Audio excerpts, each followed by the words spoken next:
Last question. So when this whole Jake Paul influencer boxing stuff began, Triller a few years ago, I think most of us figured, it'll fade away. This is a fad. But here we are, 2024. Paul and Tyson are fighting Cowboy Stadium. Mayweather's doing exhibition fights.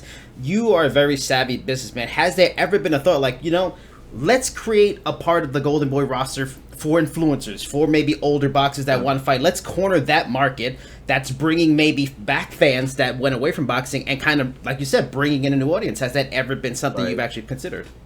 I did consider it. I did consider it after the Tyson Roy Jones fight on Thriller, I believe it was.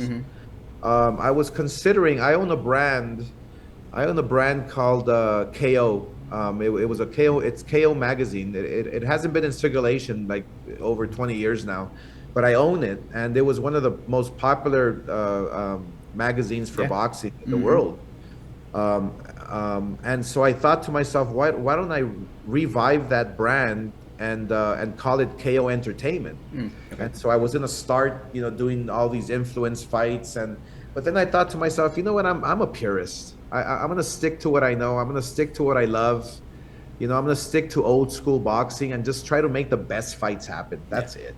And that's exactly what boxing needs. I mean, I don't knock on these influencers fighting and this and that. I mean, more power to you. You do what you want to do. But boxing right now needs help, and it needs me to make these big fights happen, to continue the momentum of what boxing has right now. And right now, I mean, look, with Canelo and Munguia, with Devin Haney and Ryan happening, with Fury and Usyk taking place in a couple of weeks, boxing right now is on a high, and so I want to just focus on that and continue.